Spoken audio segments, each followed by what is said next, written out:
In today's episode of Willful, we spoke with David Mackett, an actor, carpenter, and co-founder of Toronto's Fly on the Wall Theatre.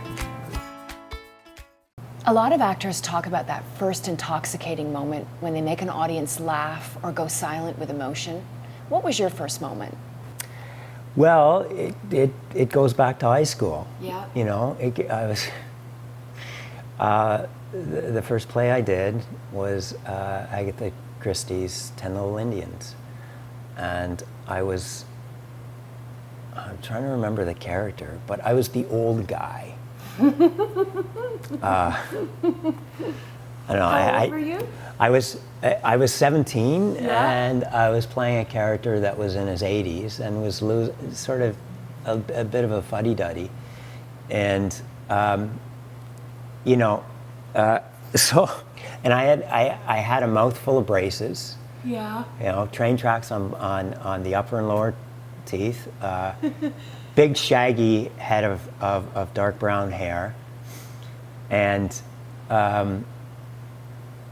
so of course, you know, you put the white powder in your hair and the fake white beard, and put on an old guy voice with an English accent, and I walked on stage and I got a laugh. Yeah. And then all of a sudden it's like, whoa, that's kind of cool. Yeah. And it was sort of one of those moments where it's like, wow. It just felt, wow, this is something that I'm good at. Yeah. David, what did your 10-year-old self imagine you would be?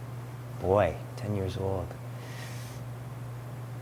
You know, I think probably I used to always do little skits in grade school. I used to do funny voices in front of the mirror, and I remember my mom telling me, you know, you belong on stage. And I think, yeah, probably the 10-year-old kid was already doing it. You know, of course, the counterpoint was I really loved animals, and so I thought, well, maybe I'd be a vet. So so there you go, a mixture of science and art, I suppose, even back then. What is your definition of success?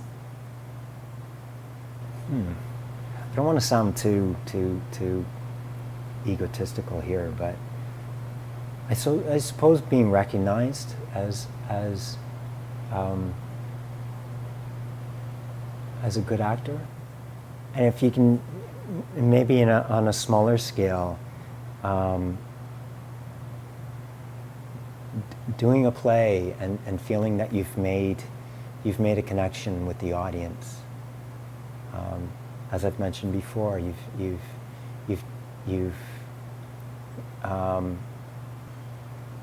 I think you've been successful as an actor, even if it's only just one person in the audience. David, thank you for being willful. Okay, thanks, Allison. It's been fun. That was great.